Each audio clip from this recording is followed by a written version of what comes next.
Boa noite. Boa noite. Gente, Boa noite. hoje é a segunda aula, mas eu acabei de gravar a terceira aula. Então, a segunda aula vai ser aqui na plataforma, irei gravar também, tá? Em cima daqueles slides que eu mostrei para vocês. Deixa eu só aumentar aqui o volume para ouvir melhor.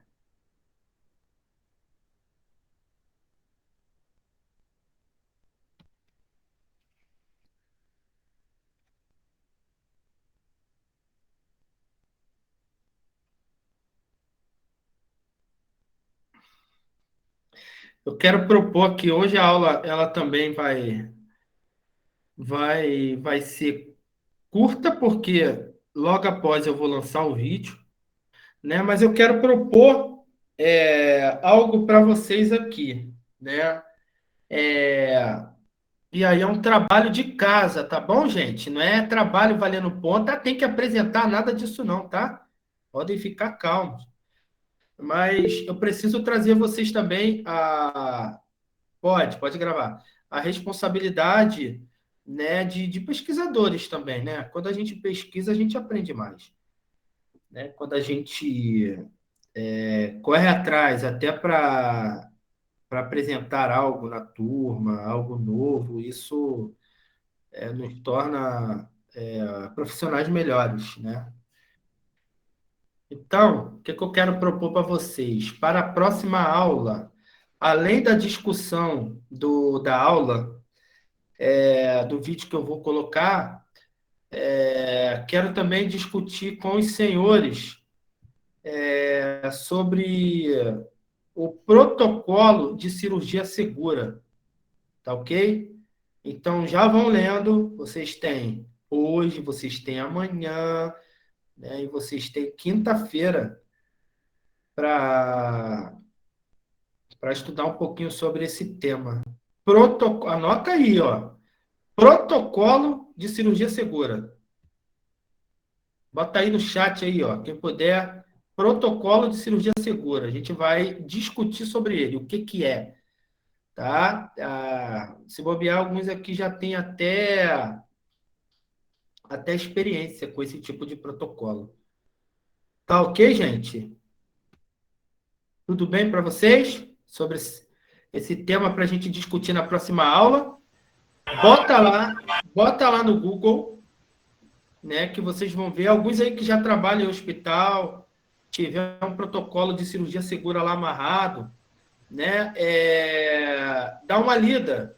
Procura saber como é que eles implementam isso no hospital, como é que funciona, tá? Ou vocês podem ter vídeo no YouTube, dá uma olhadinha. Mas eu quero discutir isso na aula com vocês da quinta-feira, além da aula que eu irei lançar. Quero lançar hoje, após essa aula aqui. Mas o Google que tem que disponibilizar para mim, tá? Então, vou começar a gravar. Alguém tem alguma dúvida antes de eu começar a gravar? Sem dúvidas, professor. E aí, todo mundo afiado com paciente pré, trans e pós-operatório? Vou gravar, hein?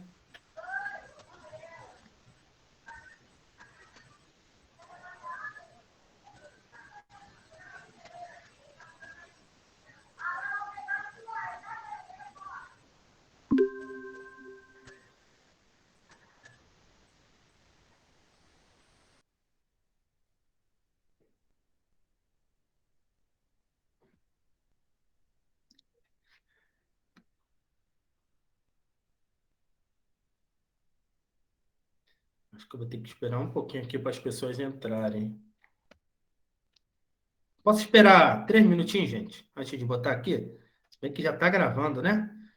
Não, mas eu vou seguir com a aula, aí eu vou botando aqui. Então, quando eu sempre parar por causa disso, tá? Vamos lá, gente. Só me fala aí se vocês estão me ouvindo, porque eu não estou vendo mais vocês. Sim. Eu tô Então vendo. tá. Tá perfeito o som. Então vamos seguir. Gente, agora a gente vai falar um pouco, né, hoje sobre cuidados no pré, no trans e no pós-operatório. Tá? Isso a gente vai estar falando muito, né, nas cirurgias, né, principalmente ao qual eu elenquei, né, para a próxima aula, que é as cirurgias da região da cavidade abdominal, né, e da região torácica, ao qual requer um cuidado muito, muito complexo. Mas eu quero hoje tratar com vocês o assunto pré, né, intra e pós-operatório, a nível que vocês entendam um pouco sobre a função do centro cirúrgico, mas não é a função somente da figura, né, física do centro cirúrgico, mas é a função que aquele setor ele vai ter na vida do paciente. Tá? Então, esse paciente no pré-operatório, ele precisa ter uma abordagem bem, bem complexa, mesmo, uma abordagem chata mesmo, sabe por quê? Porque isso pode me ajudar tanto na recuperação dele dessa cirurgia, ou seja, lá no pós-operatório, né? Quanto também, gente, na própria cirurgia em si, tá? Então, eu sei que é chato, né? Mas quem já fez cirurgia aqui sabe que são muitos exames que os pacientes ou familiares ou a própria pessoa mesmo aí que tiver experiência faz para que não haja nenhuma dificuldade, né, com o procedimento em si e também com a própria recuperação, tá? Então, é para isso, gente, para ter segurança na hora de realizar a cirurgia. Então, vamos lá. O cuidado de enfermagem no pré-operatório abrange desde o momento pela decisão cirúrgica, né, até a transferência do cliente para a mesa cirúrgica.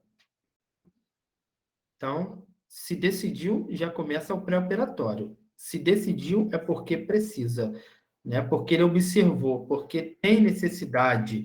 Às vezes não tem necessidade, mas se observou, olha, que quero realizar cirurgia, então para ele é necessário. Então vamos lá, olha aí, ó. Período pré-operatório, gente, gravem isso, tá bom? Anota aí. Questão, tá gravada aí, né? Questão número 12. Não, número 12 não, número 54 da prova. Vamos lá.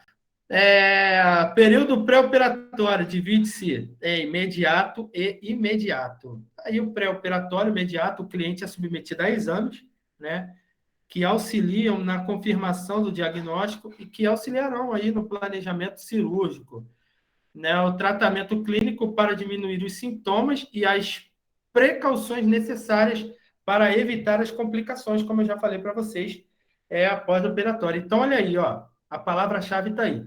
O cliente é submetido a exames que auxiliam na confirmação do diagnóstico e que auxiliarão no planejamento cirúrgico. Aí eu tenho o imediato. Pré-operatório imediato corresponde agora às 24 horas anteriores à cirurgia. Essa é a diferença. Existem exames que em 24 horas não ficam prontos, tá? Os resultados, né? Ou você não consegue realizar em 24 horas. Então, anteriores à cirurgia em 24 horas e tem por objetivo preparar o cliente para o ato cirúrgico. Ou seja, são os momentos agora cruciais, né, de preparo para que o paciente para que a gente diminua mais ainda os riscos relacionados à cirurgia.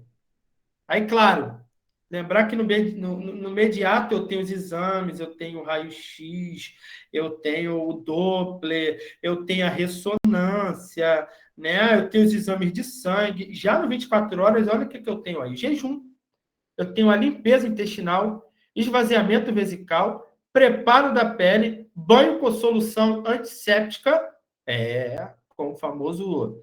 É, a gente chama lá no hospital de clorexidina. A gente não fala o nome da empresa, né? Então, dá o banho de clorexidina ali para minimizar mais ainda, para ser mais uma barreira, né? E a aplicação de medicação pré-anestésica, né? Essa medicação, professor, como se fosse um ansiolítico, às vezes, para ele ali, ou pode ser até um dormonite comprimido, para ele começar a dormir, né? Pode ser venoso também, professor, um propofol? Pode, às vezes pode ser um propofol, já inicia o propofol ali para ele, tá? Aí, a tricotomia, quando indicada, será realizada 2 horas antes da cirurgia para evitar colonização da pele, ou seja, a pele não ficar potencialmente ali colonizada com bactérias e fungos e micro-organismos. O pré-operatório imediato aí, ó, preparo emocional, no imediato, né, gente? Falar para vocês assim, olha, através dos exames que eu vi, você vai ter que fazer uma cirurgia, você já fica desesperado. Desesperado, mesmo sabendo, um exemplo, trazer um exemplo aqui, a minha esposa, quando a gente foi na consulta no pré-natal, já estava com 8 meses. Uma consulta aquela consulta de rotina ainda, que não estava dentro dos 9 meses ainda, mas ali, no início do 8º mês, a médica fez lá todo o procedimento, né? Aquela consulta, olhou, tá? Ela falou: não, a gente vai ter que operar amanhã. Vou tirar essa criança amanhã, tá? Aí já começa o desespero. Nossa, olha só. Não, mas ela falou assim: dá para ir para casa. Não, mas você já fica desesperado. Qualquer um vai ficar nervoso. E aí viemos para casa. Tu acha que eu dormi? Não dormi. Já fiquei desesperado. Eu já fiquei preocupado. Né? Quando chegou no dia seguinte, marcado cirurgia para 8 horas, 5 horas eu estava lá. Coitada da minha esposa. Nós chegamos bem antes, que eu sei lá, estava com medo. Ela falou: não, mas ainda pode ficar, precisa ficar nervoso, não. Tal. Eu perguntei, mas a nossa cabeça aí trabalha de maneira diferente daquilo que a gente às vezes está falando aqui para você ter calma, mas é complicado. Quando dói na gente, e quando a gente experimenta isso, é difícil falar, né? Mas tem que ter o preparo emocional. Tem que ser muito bem explicado, tem que para que o paciente ele não venha não só se complicar, né, mas para não trazer complicações, né, a pressão não aumentar por conta disso, tal. A minha esposa ela ficou tranquila, vou falar para vocês, ela ficou tranquila. Mas eu como profissional, nossa, não fiquei tranquilo não, porque eu já sabia, não, você está marcando para amanhã porque tem algum problema. É a gente que entende, né? Um pouco, né? E a gente começa, não, porque deve estar com dilatação, porque a bolsa daqui a pouco vai romper e você fica desesperado. Aí, mas ela, graças a Deus, ela ficou bem. O que importava era ela, esquece eu. Mas aí, ó, orientar o paciente quanto a dor e náusea, né? Orientar quanto a deambulação precoce, ensinar movimentos ativos dos membros inferiores, depender da cirurgia, nesse caso aí de deambulação, né? O paciente ele pode, de acordo com uma própria orientação do cirurgião, ele pode ter o acompanhamento ali de um técnico de enfermagem, né? Orientando até a família, e depois a família mesmo faz a deambulação com ele. Para nisso tudo aí, gente, porque a gente tem que, pelo menos, fazer parte desse início aí. É por conta do risco de queda, né? Com relação, olha, ficou muito tempo deitado e você precisa sentar na cama por conta do risco de uma hipotensão postural, né? E hipotensão postural, né? Lembra que o paciente está ficou muito tempo numa cirurgia, né, numa posição horizontal, o corpo ainda tem que se adaptar para uma posição vertical, porque a pressão já começa a mudar, né? Então, esse paciente aí, naquele início, ele precisa de um acompanhamento. Depender do paciente, gente, ele precisa até do acompanhamento do próprio fisioterapeuta e do próprio médico, tá bom? Isso vai depender, tá? Mas lembrar, gente, que deambular para o paciente, depender da cirurgia precocemente, é a melhor coisa. Mensurar dados antropométricos, aí, como peso e altura, sinais vitais posteriores, comparações, né, para fazer comparação, né, encaminhar para realizar exames, né, depender de que tipo de exame. Claro que aí eu estou abordando possivelmente o paciente que esteja institucionalizado, o paciente que esteja já hospitalizado, né? Por que a gente fala esses exames aí? Eu estou falando imediato, tá? Bem mais do que 24 horas.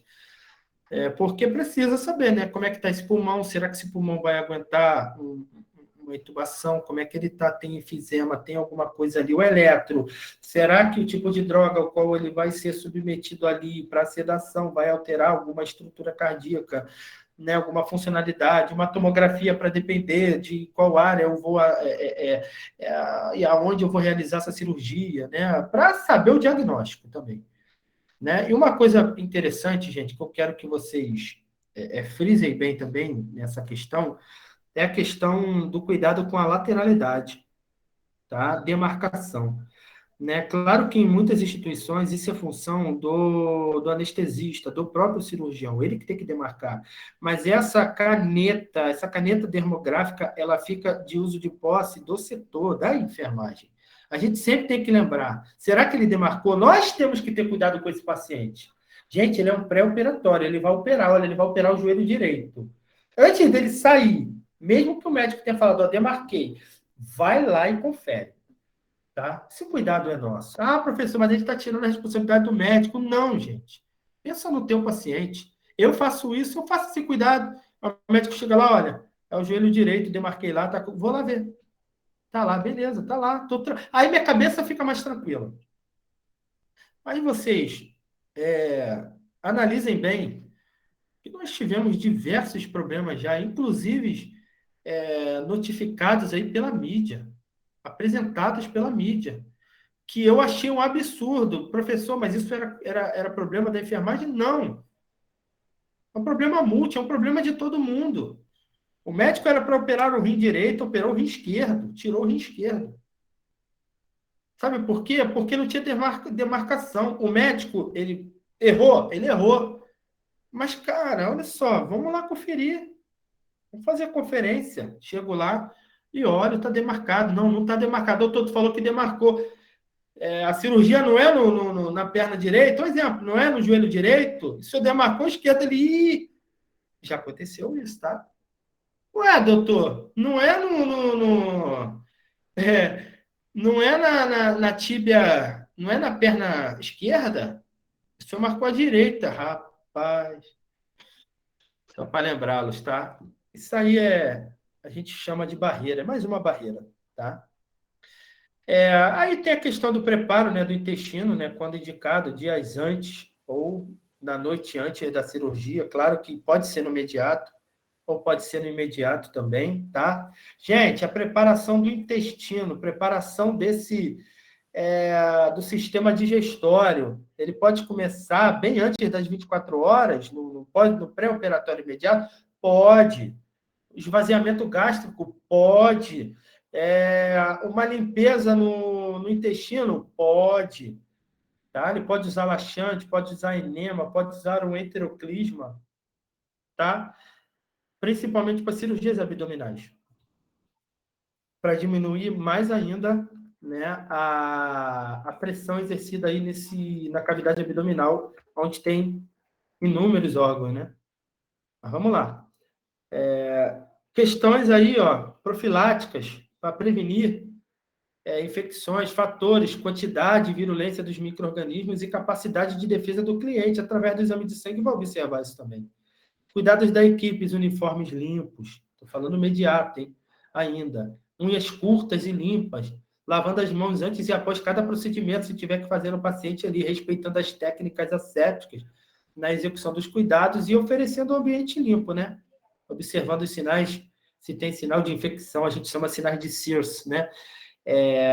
Observar se tem febre, se bem antes da cirurgia está apresentando febre, se ele está apresentando taquicardia, se ele está apresentando alguma disfunção respiratória, se é uma questão neurológica, que muitas das vezes o médico vai passar um ansiolítico e ele vai dar uma relaxada, né? Porque mesmo que a cirurgia seja, né, daqui a 2 dias, né, a maioria dos pacientes, eles não ficam calmos. Então, precisa de um ansiolítico para ele relaxar, para dormir bem, para que os sinais vitais de amanhã ele não estejam alterados. E cuidados com o paciente, lembrar desse banho, né, com antisséptico específico aí com clorexidina, né, e na questão do iodo que está caindo em desuso, né, na noite anterior e no dia da cirurgia também, tricotomia, lavagem intestinal, retirada de objetos pessoais, próteses e outros. Né, entregar ao acompanhante, gente. O que eu vou orientar vocês aqui, né, que isso sirva de orientação mesmo, né? Professor, mas não tem clorexidina, nunca vi isso. Eu, quando fui operar, não me deram, tal. Né? A gente sempre orienta a família, às vezes, a trazer o Protex, né? Algum sabonete que contenha clorexidina, mesmo que o hospital... o hospital não tem condições, é um hospital público, tal. Né? Se a gente puder, né, abordar e orientar quanto a esse cuidado, isso é excelente para o paciente. Não só lá naquele imediato, naquele pré-operatório imediato. Tá? Então, lembrem-se disso. Tá? E a questão dos pertences, dos adornos, nunca tem que entrar com isso no hospital. Sabe por quê? Isso é um problema para a gente. Eu estou falando agora como chefia. Isso é um problema para a gente. Tá? Eu tive um problema há pouco tempo de um paciente que chegou no hospital e não tiraram o relógio, e o relógio custava, sabe quanto? 20 mil reais. 20 mil reais. Não perceberam. E eu vou ser sincero para vocês, ainda bem, nem eu sei que nem eu conheço o relógio de 20 mil reais, tá bom? Já falo logo para vocês. Mas esse paciente ele ficou tão grave, né, que ele precisou ir para o CTI, não perceberam o relógio e passou 24 horas e o pessoal viu o relógio e tirou. Mas olha só. Só que a família já tendo embora. Ele está no CTI. Pegamos esse relógio, coloquei, né, e entreguei na segurança, protocolado com tudo. Eu não sabia do valor, tá bom? Sabia que era um relógio. Quando o paciente veio a óbito, olha só. Ah, não, esse é outro. Quando esse paciente estava no CTI, né, e fizemos isso do relógio, aí no dia posterior, vem o filho dele. O meu pai, ele está no CTI, mas, meu amigo, eu preciso falar com ele, é onde ele deixou o relógio dele. Assim, o relógio dele? Eu falei, não, o relógio dele foi entregue na segurança. Vamos lá? Pegar? O senhor pode ir lá? Eu vou lá com o senhor. Não, ele, pô, me ajuda, cara. Posso ir lá? Eu até ajudei, rápido, foi rápido. Aí, quando ele pegou o relógio, ele falou assim para mim, meu amigo, isso aqui é um relógio que meu pai comprou quando ele foi para a Suíça. 20 mil reais que custa, mais ou menos. Aí eu olhei assim, falei, tá doido, mano. Fiquei assim, com aquele, eu nem conheço o relógio de 20 mil reais. Quando ele falou, nossa, imagina se a gente perde aquele relógio. E a família, olha, ele entrou com o relógio, né? Aí na hora que retiraram o relógio e jogaram no lixo, sei lá, ou extraviaram, a câmera pegou e tal. Quem vai bancar esse relógio? Então, a gente já bancou, tá? Dispositivo auditivo, tá? Que custa 5 mil reais. Se perdeu, e eu tive que arcar com isso. Claro que não foi só eu, foi o setor todo. Inclusive, os médicos participaram também, né, para ajudar a gente, mas isso foi um problema da enfermagem, que pegou o dispositivo, em vez de guardar, Ou deixar no paciente, na hora do banho ali, pegou e botou solto na bancada. A pessoa da limpeza, que sempre faz a limpeza concorrente, né, ali no setor que tem concorrente terminal, o que ela fez? Pensou que era lixo, jogou. Pensou que era sujeira, porque ele é pequenininho. R$ 5.000. Cadê o dispositivo? E aí tivemos que arcar. Graças a Deus já pagamos já. Isso foi há pouco tempo, tá? Então vamos lá seguir. Pré-operatório imediato aí, ó, o exame de raio-x, como eu falei para vocês, o jejum de 6 a 12 horas. Antes da cirurgia, o objetivo é evitar broncoaspiração, né? Tá? Higiene pessoal, né? Tricotomia, né? Com relação a gente já tem falado. Esvaziamento intestinal, como a gente já falou aí sobre laxativos e lavagem intestinal, o enteroclisma, pode acontecer também a utilização de enemas, né? Esvaziamento da bexiga também, né? Depender da cirurgia, ele pode receber também uma sondagem de demora. Só para lembrar o que é heteroclisma aí, ó, indicação para aliviar a constipação, evitar distensão e flatulência, preparar o intestino para exames, partos, no caso cirurgia, né? O heteroclisma, gente, é um dispositivo, uma solução, né, utilizada também para paciente que apresenta fecaloma, para paciente que está apresentando constipação, às vezes você já fez o laxativo, ele não evacuou, aí passou 6 dias sem evacuar, a gente utiliza o heteroclisma. Claro que isso é a base de uma prescrição médica, tá? Gente, tem alguém com o áudio aberto aí que está suando, tem um barulho aqui muito grande no meu ouvido. Quem puder aí, deixa eu ver quem é. Deixa eu só ver quem é, porque tá incomodando. Deixa eu botar só o layout aqui para aumentar.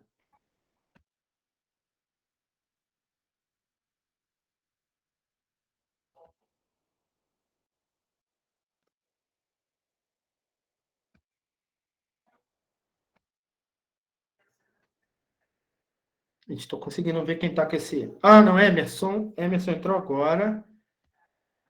Vê se tem mais pessoas aqui. Só para eu ver quem é. Isso. Foi, gente. Obrigado. Então vamos seguir aqui. E agora?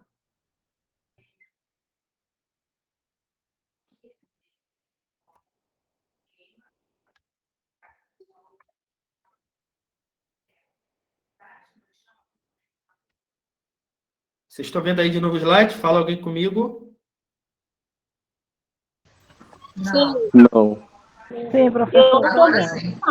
Agora sim. Sim? Então vamos seguir. Então, o heteroclisma aí, usado, a gente chama de clisté dentro do hospital. Claro que é um procedimento um pouco constrangedor, tá? Porque esse dispositivo, esse catéter, a gente coloca no ânus do paciente e faz a introdução desse líquido à base de glicerina para limpar ou quebrar, né, aquelas fezes que possam estar endurecidas, tá ok? Vamos seguir. Aí, só para mostrar para vocês. O outro cuidado é a verificação dos sinais vitais, né? Antes de encaminhar esse paciente para o centro cirúrgico, verificar o prontuário para saber se os exames estão contidos ali, né? Se tem um termo, isso aí vai fazer parte do protocolo de cirurgia segura, quando a gente for analisar na próxima aula. Esse protocolo, principalmente, ele fala do consentimento livre e informado sobre a própria cirurgia, a própria anestesia. Tá? Hospitais, o paciente ele tem que ser informado sobre o risco, né? Administrar, no caso aí, o medicamento pré-anestésico, muitas das vezes 45 a 1 hora, 45 minutos a 1 hora. Manter um ambiente silencioso para quê? Para promover relaxamento, para o paciente se sentir mais confortável, né? E não agitado. Vestir o paciente, né, com a roupa, né? Sempre ficar atento. Né? E aí, gente, por favor, né? Lembra que a gente falou do imediato e do imediato. Lembrar que o imediato é dentro das 24 horas. Então, dentro das 24 horas, né, eu posso dizer que eu posso estar fazendo essa lavagem intestinal dele. Eu posso estar fazendo essa higiene. Então, isso aqui tudo, né, que eu estou tratando com vocês, isso aqui faz parte dentro das 24 horas. Ok?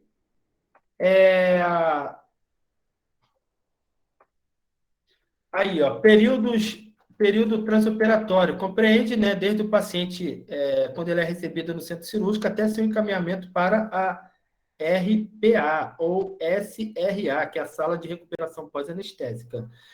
Né? Período intraoperatório, compreende o início até o final da anestesia, ok? Então, pensem, questão de prova.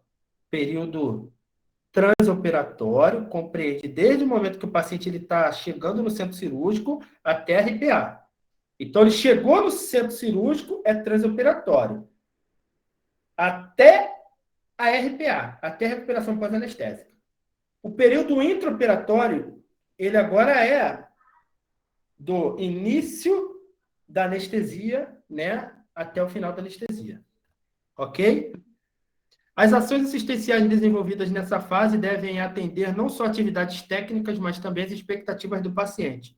Toda a equipe deve estar atenta no sentido de oferecer ao paciente apoio, atenção, respeitando suas crenças, seus valores, seus medos, suas necessidades. Nunca vai falar para o paciente assim, não, isso é frescura, vamos parar de frescura.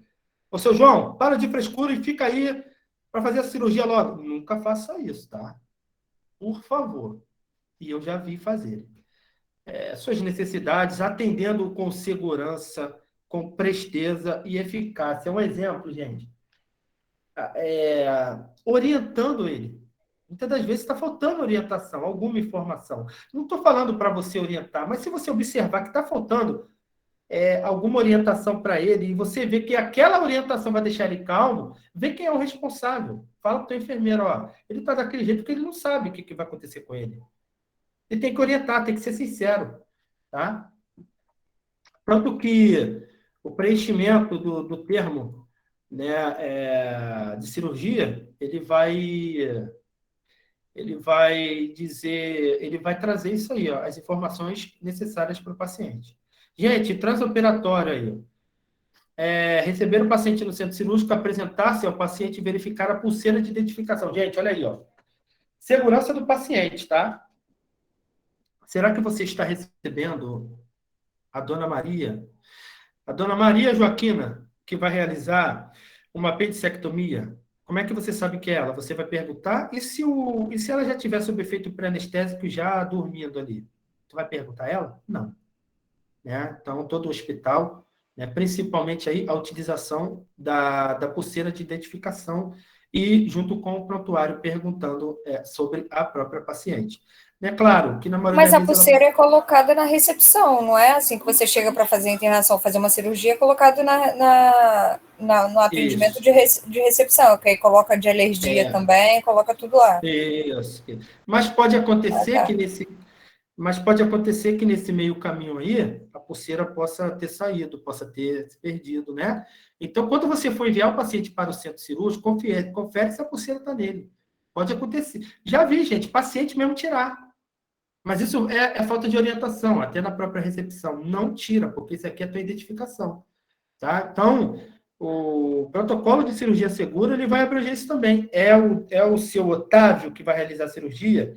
Ó, seu Otávio está marcado para realizar, seu Otávio de Almeida Barcelos, para realizar a cirurgia amanhã, 7 horas da manhã, na sala 1, cirurgia de revascularização do miocárdio. Aí, 7 horas da manhã, 10 para 7, ele está entrando no centro cirúrgico.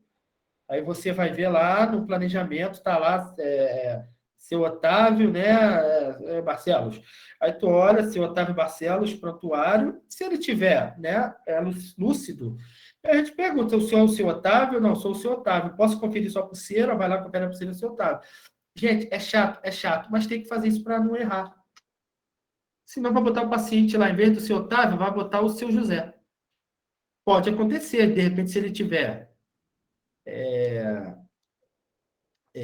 Sob efeito anestésico ainda, já, né? Sob efeito de sedação pré-anestésica ali, pode acontecer, tá? Isso aí eu nunca vi, tá bom? Isso aí eu nunca vi. Mas vamos ter cuidado, né? O seguro morreu de velho. Olha aí, ó, confirmação, confirmar, né, informações sobre o jejum, né? Questões das informações principais de que tipo de medicamentos ele tem alergia, né? O que ele tem alergia, doenças prévias aí, como condutas de segurança. Isso tudo aí. A gente vai ter que ler de novo. Pega o prontuário, vamos ler. Ó, o seu Otávio, né? Ele está em jejum, botaram aqui desde ontem meia-noite. Ele tem alergia, ele tem hipertensão arterial, ele tem diabetes, né? Para todo mundo saber qual tipo de comorbidade ele tem que pode em alguma situação ali trazer pode trazer alguma situação de urgência ali no momento cirúrgico, tá? E aí, ó, encaminhar o paciente para a sala de cirurgia, né? Colocar o paciente na mesa cirúrgica de modo confortável e seguro. Gente, muito cuidado nessa hora aí. Dependendo da cirurgia, ao passar esse paciente para a mesa cirúrgica, cuidado, tá? Que eu já vi situações, né, que a equipe não se atentou e na hora de passar o paciente para a mesa cirúrgica, ele caiu. Ele caiu. Ou na hora de passar, ele bateu com a cabeça no dispositivo que estava próximo dele ali na própria mesa. E fez um hematoma galeal. Eu já vi isso. Tá? Então, muito cuidado nesse momento. E também cuidado quando for retirar ele daquela sala. Daquela sala não, daquela mesa. Tá? Retirar ele daquela mesa, dependendo da cirurgia. Né? Às vezes, por conta, um exemplo, se for uma revascularização do miocárdio, lembra que, ó, lá na próxima aula, vocês vão ver que está no vídeo, vocês vão ver que o tórax é aberto, o osso ele é separado. Então, quando faz a cirurgia aqui no coração, depois ele fecha, faz uma sutura, né? Mas aquele osso ainda está instável. Então, qualquer movimento ali errado, eu posso causar uma instabilidade nesse osso e podendo causar até uma lesão aí no órgão, tá? Como o pulmão. Intraoperatório aí, ó, monitorar o paciente, né, e mantê-lo aquecido. Essa questão de aquecido, na aula do vídeo vocês vão observar mais, mas lembrar que é todo aquele cuidado que eu já falei com vocês até lá em fundamentos, né? O centro cirúrgico é um local frio. O centro cirúrgico ele vai receber uma soroterapia, mas porque o local é frio, o ambiente é frio, o soro pode começar a ficar frio. Ele vai receber sedação. E por ele receber sedação, o metabolismo dele, o organismo dele diminui. E aí ele pode, agora nesse momento, apresentar por si só uma hipotermia, só por conta da utilização da sedação. Agora, o ambiente infundido influenciando também. A soroterapia que está no ambiente frio influenciando mais ainda. E também, dependendo do local que vai acontecer a incisão cirúrgica, se for uma cirurgia aberta, o ambiente vai incidir sobre o meio interno do paciente e também diminuir mais ainda essa temperatura. O que se faz no centro cirúrgico hoje? Utilizam as famosas mantas térmicas, tá? Ah, professor, mas aí a cirurgia dele é no abdômen, vai botar no tórax, né, uma parte ali para estar aquecendo ele, nos braços, lá nos pés, né, para que a temperatura dele não caia muito. Porque, lembra, gente, hipotermia é muito perigosa. Hipotermia pode causar dano cardiovascular, né, muito grave. Tá? Porque o calibre do vaso está desse tamanho aqui. Faz frio, faz isso aqui, ó. Lembra do Tem frio? manta no centro cirúrgico também, né? Que você coloca na cama que o paciente vai operar. Essa manta aí que eu estou falando. Às vezes ela pode ser até por baixo do paciente, ou até o colchão, né?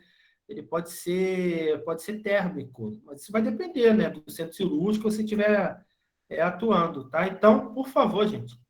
O teu paciente, quando ele chega lá no pós-operatório dele, ele vai chegar cheio de frio. Mas você já sabe o que é o frio. Entendeu? Abriu o áudio aí, quer falar? Não fui eu, boa noite, Luana. Eu ainda sinto esse frio do nada. Então, esse frio aí, possivelmente por conta ainda do efeito residual, né? Até por conta mesmo da anestesia, né? Foi hack? Isso no caso tem, por exemplo, eu tenho 3 cesáreas. A primeira, Hack. gemelar, também tive, logo depois. E a última também tive e eu tenho até hoje. Qualquer friozinho, se eu encostar no meu colchão e tiver gelado, eu tenho. Isso, gente, pode ser uma questão neurológica? Pode, mas isso também pode ser uma questão porque impregnou, né? E aí tem que fazer uma avaliação muito bem sobre isso, né? Olha, eu sinto um frio, isso pode ser investigado melhor, até te oriento, né? E aí, gente, E fala, dói. Eu é sinto frio. dor. E tipo assim, se eu estiver na rua e sentir o frio da rua normal, não sinto nada. Mas se eu sair de um banho, ou se eu estiver no banho e bater um vento gelado, eu sinto. Se eu estiver dormindo e eu estiver sem coberta e bater um vento gelado, eu sinto. É muito estranho. Tem quanto tempo da sua última cirurgia? 7. 7 anos? Isso. Eu te oriento, então, a procurar um Neuro? neurologista, Hum. tá bom? Que A aí, palma da minha mão fica pálida e minhas veias ficam roxas. até no verão, 40 graus e tu Se bobear, apresenta. sim. Aham. Tá bom. Procura o neuro, tá bom? Tá, obrigado. Gente, olha aí, outra no intraoperatório aí, a gente auxiliar o anestesista, né? Durante a própria indução anestésica. Um exemplo, se for uma hack, a gente que vai auxiliar no posicionamento, né? Realizar cateterismo vesical, no caso, o enfermeiro fica responsável aí, né? Quando necessário. Proteger a pele do paciente durante a antisepsia, né? Com produtos químicos. Aquecê-lo, promover um massageamento, às vezes é necessário, né? Realizar enfaixamento dos membros, evitando a formação de trombos, né, vasculares. Se vocês vão ver muito também, depender da cirurgia, a gente tem que usar os compressores de membro inferior, que ele vai ficar muito tempo naquela posição para evitar trombose, né? E ele não pode utilizar anticoagulante, porque ele pode sangrar, porque está fazendo uma cirurgia, né? E sempre, gente, registrar todos os cuidados prestados, tá? A função da enfermagem no intraoperatório, aí, as funções da enfermagem na sala operatória, frequentemente descritas nos termos das atividades de circulação e instrumentação. Você pode circular naquela sala, você vai funcionar como o circulante, aquele que vai estar auxiliando aquela equipe da cirurgia. Olha, pega um foco, né, móvel, pega tem que ir lá na farmácia para pegar um material que faltou, ou ir lá no CME, tal. Esses tipos de funções aí, o próprio circulante, né, que no caso o técnico de enfermagem, ele estará realizando. Há pouco tempo agora, eu participei de uma cirurgia por vídeo, uma colecistectomia, né? E nessa cirurgia por vídeo, né? Esse tipo de cirurgia, você tem que ter um aparelho, né, de vídeo laparoscópico para, através de dutos, como se fossem pinças, né, acopladas a esse aparelho, elas vão, né, no caso, a camada do abdômen ali foi perfurada, é um furinho só, é colocado esse dispositivo visa, né? Claro, entrou o gás também lá para dilatar, aí a gente olha o órgão e vem mais 2 pinças para fazer todo o procedimento cirúrgico. Só que no momento da cirurgia, ali no início, deu problema no aparelho. Acredita? E eu tava lá, né? Caramba, deu problema no aparelho. E agora? Outro aparelho. Tinha um aparelho lá, reserva lá. Peguei o outro aparelho. Gente, o outro aparelho deu problema também. Meu Deus, e agora? Eu não sei o que aconteceu. Provavelmente eu não tive, porque eu não sou o chefe do centro cirúrgico, eu não obtive resposta. Provavelmente tenha sido a tomada, né? E aí a gente trocou as tomadas, né? Chamei a engenharia clínica, rapidamente chegou lá, trocou o fusível. né? E colocamos numa outra tomada e, graças a Deus, a cirurgia fluiu. Mas olha o problema aí que poderia ter causado, né? O paciente ficou na mesa ali mais ou menos uns 20 minutos até a gente solucionar o problema. Mas foi uma tomada que causou, né, a queima desse fusível. Né? Aí a função do circulante, né? Claro, como eu já falei para vocês, ele vai fazer isso. Eu posso ser circulante, gente? Eu posso ser também. Já circulei várias cirurgias. Tá? Principalmente o circulante, ele tem que conhecer muito bem aquele centro cirúrgico ali para a gente não ter demora para os achados, né?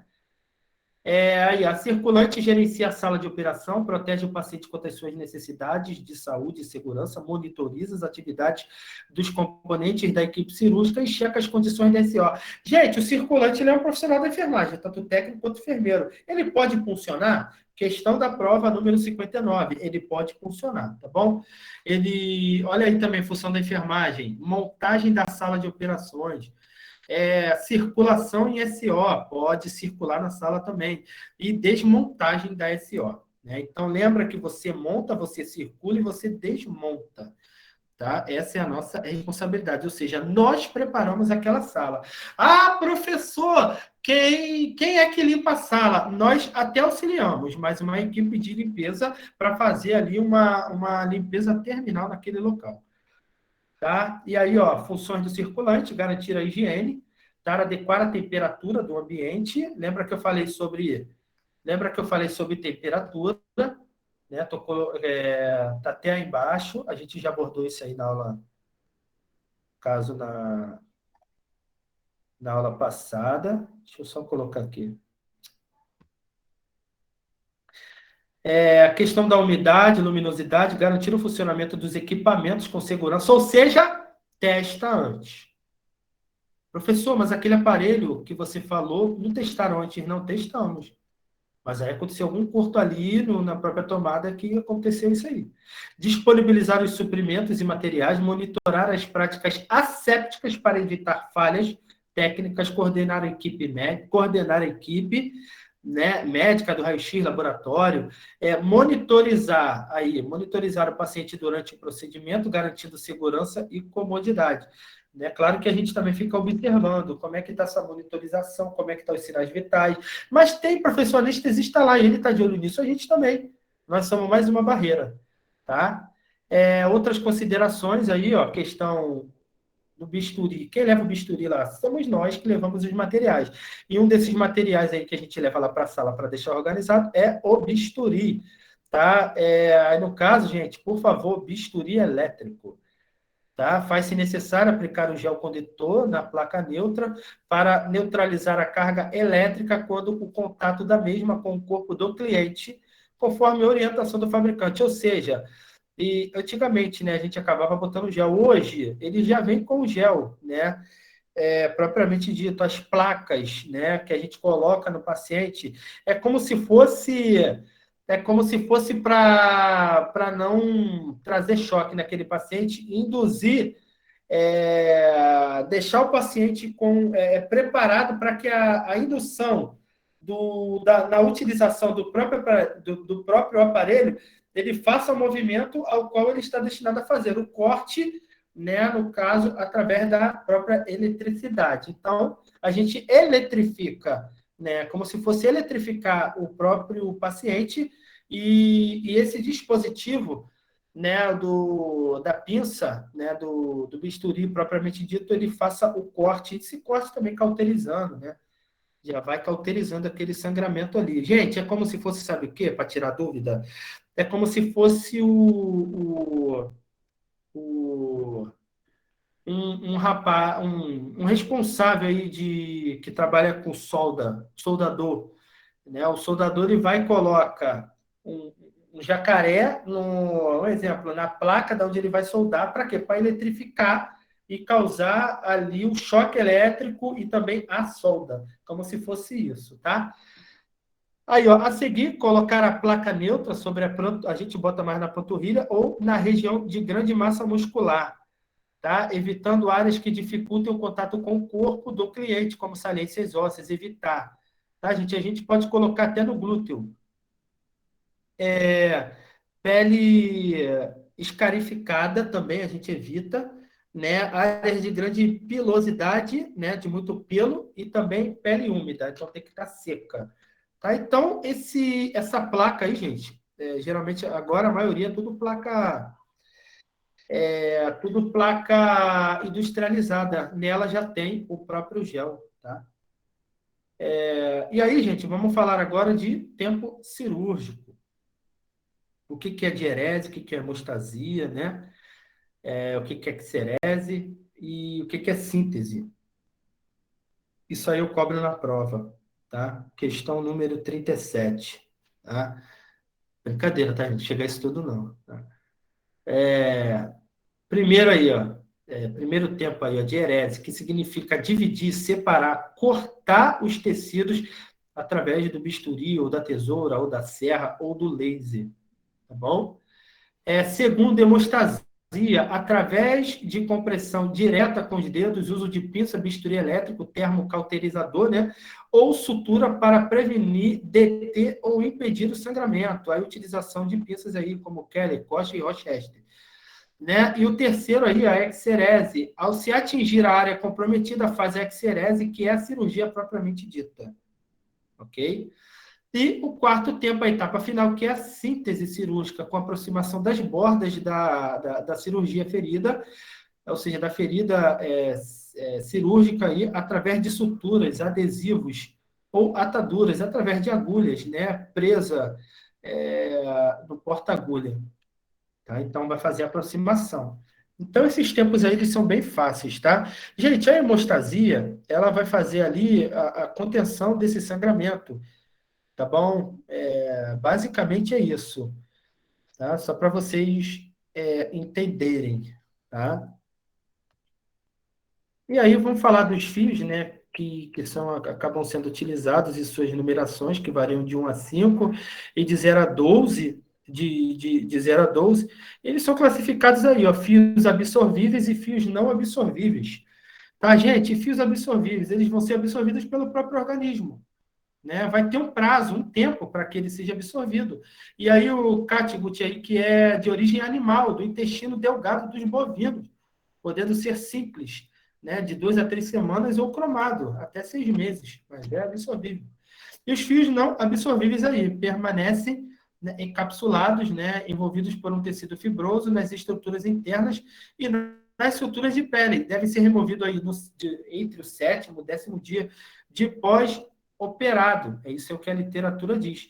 O sangramento de capilaridade pode ser estancado pela aplicação de substância hemostática também, né, como, por exemplo, aí a cera para o osso, né, utilizada para estancar o sangramento ósseo nas cirurgias ortopédicas ou até a questão das cirurgias, das neurocirurgias.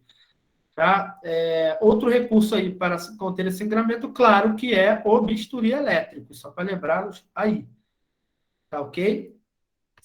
Por isso que a gente fala, o paciente vai ficar muito tempo na mesa, a gente não faz um anticoagulante. Um dos cuidados de enfermagem no pré-operatório é o cuidado na administração do anticoagulante.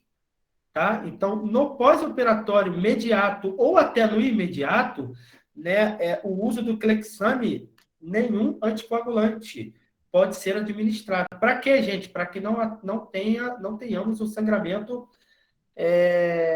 não tenhamos o risco grande aí de sangramento. Tá? Outra coisa, tipos de anestesia. Né? O objetivo, lembrar que é o relaxamento, perda da sensibilidade dos reflexos, tá? Pode ser de forma parcial ou total, né?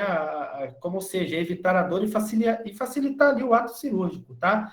Anestesia geral. Gente, quando a gente fala em anestesia geral, por favor, a gente vai falar de um anestésico, geralmente por via inalatória, né? Por gases ou endovenosa, ou um combinado de via inalatória com via endovenosa, né? Com o objetivo aí de promover um estado reversível de ausência, né, de sensibilidade aí do próprio paciente. Tá? Ter um relaxamento muscular, para quê? Para que haja um bom andamento, né, dessa cirurgia. Então, o nosso paciente não pode se mover no ato cirúrgico. Lembra que as cirurgias podem ser minuciosas? Então, muito cuidado, tá? Porque às vezes o óxido nitroso, ele não pode estar fazendo o efeito ali anestésico. Se a gente observar que está tendo algum reflexo e o anestesista não percebeu isso, a gente pode falar também, tá, gente? Gente, eu já fiz cirurgia, eu tô falando eu já fiz cirurgia que eu, durante o ato operatório, ali no transoperatório, eu acordei. Eu acordei e estava sentindo o negócio queimar.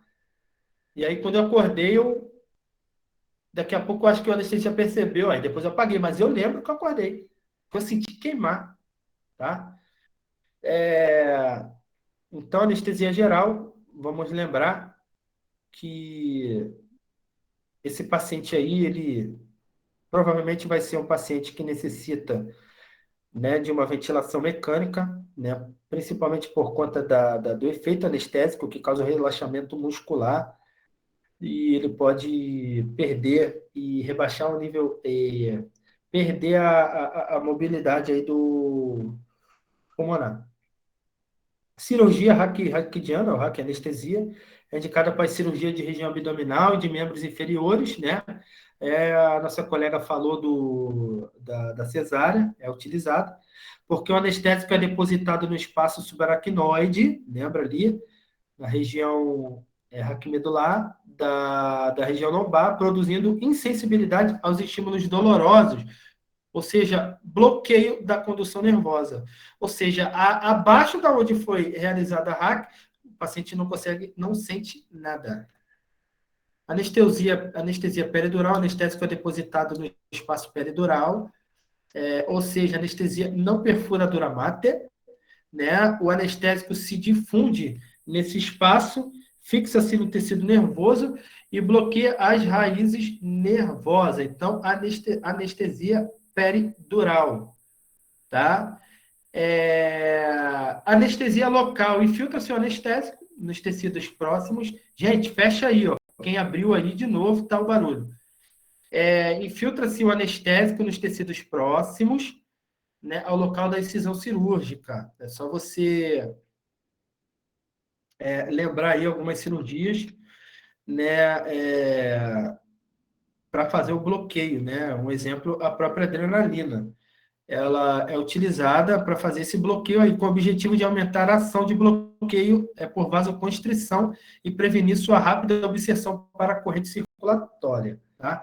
A anestesia tópica, não precisa nem dizer, lembra de uma pomadinha, né? Ali vai, passa, e aí pode fazer algo ali para extrair algo, né? Indicada para alívio da dor da pele, lesada por feridas, úlceras, traumatismo ou de mucosas de vias aéreas e sistema gênito-urinário. Um exemplo, eu posso fazer uma anestesia tópica, né, mas, claro, estéreo, para passar uma sonda vesical.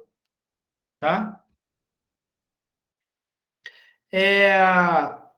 E aí, passando esse momento aí das anestesias, passando os momentos dos tipos, os tempos, passando o momento aí dos fios, né, para fazer a sutura, nós entramos agora para o posicionamento da mesa, do paciente na mesa cirúrgica. Tá? Somos nós que participamos deste processo, tá ok? Então, a posição a qual o paciente é colocado na mesa cirúrgica vai depender da cirurgia que vai ser realizada, tá bom, gente? Né? A posição aí dorsal, né, recumbente. A posição comum para a cirurgia é com o paciente deitado na horizontal, né, supino, vamos pensar assim. E um braço vai estar do lado de fora da mesa cirúrgica, com a palma da mão colocada para baixo, o outro cuidadosamente posicionado sobre a braçadeira para a infusão de medicamentos da rede venosa, tá? Posição Trendelenburg, olha, esta é uma posição ao qual o paciente, para cirurgia debaixo do abdômen, né, ao qual o paciente ele vai ter uma boa exposição e deslocamento do intestino. Ou seja, gente, o que é uma posição Trendelenburg? É como eu estou aqui agora, olha. Não é como eu estou aqui agora, mas vamos pensar. Aqui está a cabeça do paciente e aqui estão os pés. Então, os pés, olha só, eles vão elevar. E aí, a pressão que está sendo exercida sobre a parte inferior do abdômen agora não vai ter pressão aqui, porque agora está subindo. E aqui vai conseguir fazer algumas cirurgias, principalmente na região pélvica. Tá? Então, vocês vão ver a questão da posição Tetelenburg. Posição litotômica ou posição ginecológica, tá? Para fazer aquelas cirurgias de períneo, né? No reto, na vagina. A posição para a cirurgia do rim. O paciente é colocado sobre o lado, né? Colocado ele em posição símil, né? É como se fosse mudança, tipo uma mudança de decúbito, tá? Aí, só para mostrar para vocês os posicionamentos aí, ó, o gênito urinário, né, para correção de cirurgia de hemorroida. Essa aqui é a litotômica ou no caso ginecológica, posição símis, né, também para fazer cirurgias, principalmente ali nas questões renais. E lembrar, gente, que essa posição símis também para fazer alguns procedimentos também. Um exemplo, fazer um clisté, tá bom? Posição Fowler, dá para fazer algumas cirurgias assim, vai depender. Né? Olha aqui a posição Trendelenburg. Gente, e também tem a posição Trendelenburg reverso, ao qual o paciente agora ele fica um pouco mais em pé, tá? Então, os pés para baixo e a cabeça para cima. Pode ser realizada ali uma cirurgia neurológica ou uma cirurgia acima da região umbilical, tá ok? Cuidados de enfermagem aí agora no pós. Pós-operatório inicia-se após a saída do cliente da sala de operação. Gente, após-operatório se inicia-se após a paciente da sala de operação e perdura até a sua total recuperação. Pode ser pós-operatório imediato ou pós-operatório imediato. Gente, imediato até 24 horas. Tá bom? A cirurgia. E o imediato após as 24 horas, tá? E até 7 dias depois. Após 7 dias, né, no caso aí, o recebimento da própria alta. Gente, existem pacientes, né, no caso não existem, né, vamos dizer assim, os protocolos do pós-operatório, principalmente o centro cirúrgico, ele tem que entrar em contato com os pacientes que fizeram a cirurgia para saber se está tendo, mesmo que eles estejam em casa, né, ele também é acompanhado, teve febre, está tendo febre, os pontos secaram, arrebentou algum ponto, começa a fazer algumas perguntas, né, para mitigar, né, os eventuais problemas no ato cirúrgico, tá? Então, o objetivo é identificar, prevenir e tratar problemas comuns aos procedimentos anestésicos e cirúrgicos, tais como dor, laringite, pós-intubação traqueal, náusea, vômito, retenção urinária, flebite, por conta de acesso venoso, pós-venóclise, né? Flebite, pós-venóclise, venóclise e acesso venoso, tá? E outros, com a finalidade de restabelecer o seu equilíbrio. E também, gente, mitigar o problema para quê? Consertar o processo, às vezes, que possa ter acontecido no centro cirúrgico. Alguém furou a barreira e o paciente adquiriu uma infecção. Aí, assistência de enfermagem na recuperação pós-anestésica. O período de recuperação anestésica é considerado crítico. De novo, o período de recuperação anestésica é considerado crítico, ou seja, o paciente é crítico, tá? Então, lembra que eu falei da RPA, recuperação pós-anestésica? Ali é praticamente o CTI, porque é considerado um paciente crítico, tá? Pois os pacientes foram... Professor, você pode explicar, qualquer cirurgia, qualquer paciente pós-anestesia que ele tome, ele é crítico? Ele tem que ir para o CTI? Não. O que acontece? Os efeitos da anestesia, né, a gente tem que ter muito cuidado. Por quê? Porque elas rebaixam o nível de consciência, né? E quando rebaixa nível de consciência, nós temos uma preocupação muito com a atividade pulmonar. Se rebaixou o nível de consciência, como é que essa paciente vai estar respirando? Aí tem que ser entubada, tá? Então, quando o paciente ele sai da sala cirúrgica, mesmo que ele tenha sido extubado, mas ele recebeu um anestésico. Então, ele precisa passar pela RPA, né, para que ele seja acompanhado, né, e esse efeito da anestesia passe. Só que o que acontece? Alguns médicos, anestesistas, eles, dependendo da cirurgia, né, o paciente ele faz o antagonista, né, da medicação, do anestésico, para que ele acorde. O que é o antagonista? Cortar o efeito da sedação. Mas ainda há um perigo, entendeu? Ainda há um perigo, porque a gente não sabe se o efeito foi por completo. E aí ele fica sob observação ali na recuperação pós-anestésica. Mas existe também paciente que, às vezes, ele não vai nem cumprir a recuperação pós-anestésica no próprio centro cirúrgico. Ele vai para o CTI. Entendeu? Então, exemplo, o paciente que vai para o quarto fez uma colecistectomia, retirada da vesícula ali.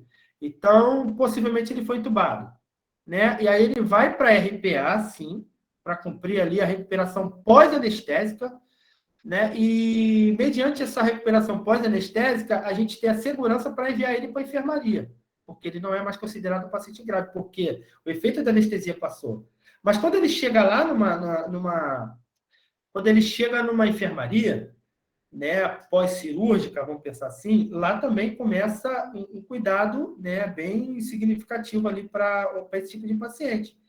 Um exemplo, lá a gente vai ter que verificar sinais vitais na primeira hora de 15 em 15 minutos, na segunda hora de meia e meia e na terceira hora de 1 hora. Porque todas as minhas cirurgias que eu fiz recentemente, eu fui direto para o quarto, meia grogue ainda, mas fui direto para o quarto. Saí do centro cirúrgico e fui para o quarto.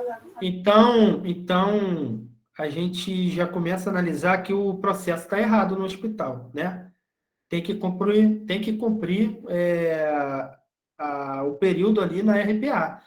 Vai que acontece porque algum meu problema. monitoramento foi de 2 em 2 horas, mas foi no quarto. Entendi. É um processo, né, dessa instituição aí que não visa muito a segurança do paciente. Né? Na verdade, gente, o que acontece? É muito difícil falar isso aqui, mas às vezes tem profissional que quanto mais cirurgia eles fizerem, melhor, eles ganham mais, né? Então, não, vamos deixar ela ali não, já bota logo ela lá pro quarto lá e a enfermagem lá e os médicos de lá tomam conta. É fácil, que ele já vai fazer outra cirurgia, ele não precisa ficar tomando conta da outra, né? Mas, enfim. Então, lembra que esse processo aí não é um processo de segurança do paciente, tá? Ele tem que passar na RPA, sim. Ah, mas isso é conduta médica. Então, o processo não está muito seguro, tá? Então, a RPA, ela existe para isso. Fala. Eu ainda tenho reação pós-anestesia. Toda cirurgia eu tenho reação. Isso aí. É complicado. E você nunca passou na RPA, né?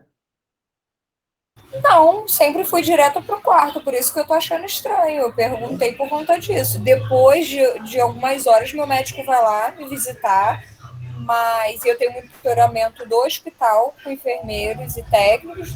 De 2 em 2 horas eu tenho, mas não fico no CTI, não. Não é questão de você ir para o CTI, tá bom? É questão de você ir para a RPA. Ela é como se fosse o CTI, tá? É isso que eu estou falando. Mas olha só, isso aí, gente, são processos que não são muito amarrados com relação à segurança do paciente, tá? Porque, de repente, poderia ser verificado ali na própria RPA, mas não foi. Tá? Então, processos amarrados com relação à segurança do paciente, a gente tem que cercar e observar bem mais ainda esse paciente. É uma questão de cirurgia segura. Tá? Professor, isso seria obrigatório todo o hospital fazer? Com relação à segurança do paciente, sim. E a segurança do paciente faz parte do Ministério da Saúde. E eu também tive 2 partos, passei por 2 hospitais que eu também não passei pela RPA. Eu fui direto no quarto. Então, com relação à segurança do paciente, segurança da cirurgia, tinha que passar sim, tá? Principalmente porque você usou anestesia. Professor, oi. No Miguel Couto, a partir de 5 horas, eles não mandam para a RPA, eles mandam direto para o quarto. Então, eu vocês faço como a apresentação lá e eles só fazem de manhã o RPA. Eu estou no Miguel Couto também, lá, conheço lá. Então, não é um processo bem amarrado, né, gente? Tá? Isso é institucional, é do próprio hospital. Isso não vai depender de mim e nem de você para colocar o paciente na RPA. Então, vocês veem que não tem uma segurança. Ah, professor, mas nunca deu problema, até o dia que dá problema. Tá? Esse efeito da anestesia, gente, é muito perigoso. Então, pelo menos ali, os 30 minutos na RPA, os 20 minutos, os pacientes têm que cumprir sim, tá? Por conta de segurança, tá? Ainda mais que vocês, quando começarem a trabalhar em hospital acreditado, em hospital que tem nível de segurança de excelência, né? Como o ONA, como o Quimento, como o John Commission. E aí vocês vão ver como é que é e o que é segurança, tá? Lá no Silvestre nós somos, né, o nível internacional diamante. E lá, os protocolos lá com relação à segurança cirúrgica lá são bem amarrados, tá bom? A enfermagem deve estar voltada para a individualidade de cada paciente, ou seja, cada paciente tem as suas individualidades, né, desde a admissão até a alta da unidade, prestando também informações aos familiares que aguardam notícia. Gente, quando o paciente vai para o centro cirúrgico, a família sempre está lá na salinha, né? Deixa a família lá na sala. Sempre passa lá, olha, a cirurgia está ocorrendo, o paciente sempre vai passando alguma informação. Mas não a cirurgia em si, porque isso é responsabilidade do médico, tá? Olha aí, ó. Vigilância constante até a sua completa recuperação. Ou seja, uma estabilidade hemodinâmica, o paciente está bem, né, os sinais vitais estão ok, né, a função respiratória está normal, a saturação dele está boa, a temperatura corporal dele está ótima e o nível de consciência dele também está ótimo. Tá? Então,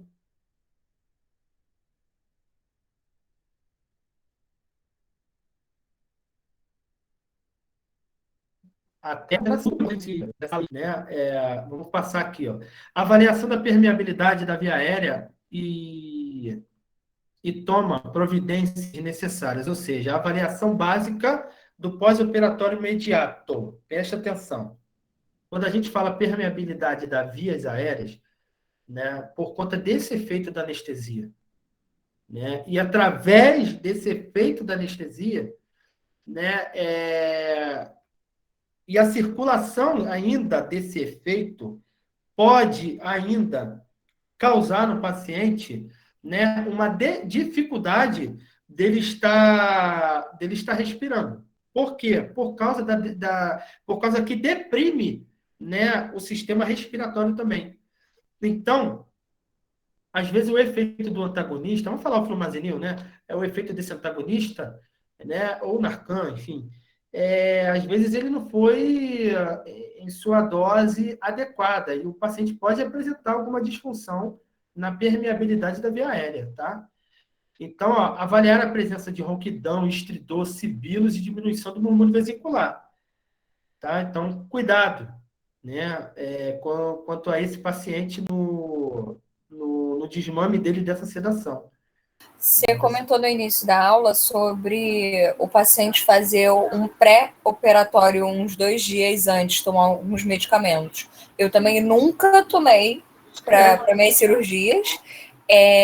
Eu tomei, tipo assim, uns 20 minutos antes, meio comprimido, para começar a ficar grog, chegar no centro cirúrgico meio grog, mas da última vez eu tive um pequeno problema e acabei não tomando. Os processos de segurança não estão bem amarrados. Um exemplo, o medicamento que eu falo para antes das 24 horas pode ser um ansiolítico, para te deixar mais tranquila.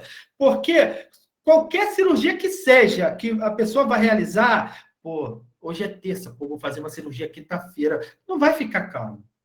Não vai ficar calmo, vai ficar nervoso, não vai conseguir dormir e precisa descansar. Aí começa a tomar um ansiolítico. Aí, quando chegar ali no pré-operatório imediato, no pré, falando pré-operatório, ele já toma um comprimido como esse que você falou. Mas você tomou 20 minutos antes. Pode ser 1 hora antes, pode.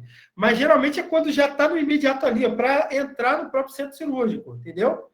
Então, isso aí vai depender da proposta e de como é a conduta, né, na instituição. Tá? A gente fala aí, ó, no pós-operatório imediato, com certeza a questão da oxigenoterapia. Para quê, gente? Porque ele está saindo de uma situação de anestesia, né? E aí pode deprimir o sistema respiratório. Então a gente coloca mesmo para dar um auxílio, né? E diminuir ainda mais esses riscos. Claro, fala. Oi, professor, eu vou ter que sair da aula, tá bom? Tá ok. Registrar sinais vitais, né? Por quê? Porque a gente precisa, né, fazer uma avaliação se está havendo melhora. Às vezes ele pode sair meio grogue, e aí uma saturação um pouco baixa, e depois a gente vai verificando e vendo se teve, fazendo uma comparação para ver se teve melhora, tá? Ó, avaliar condição local da cirurgia, né? E nível questão de consciência. A condição local, lembra? Demarcação, tá? Gente, eu vou dar uma parada aqui. Na próxima aula, eu vou discutir com vocês a escala de Aldrete, escala de Krulik, tá? E aí, a gente trata isso mais no pós-operatório imediato. Por que eu vou ter que dar uma parada aqui? Deixa eu cancelar aqui. Espera aí. Parar. Apresentação.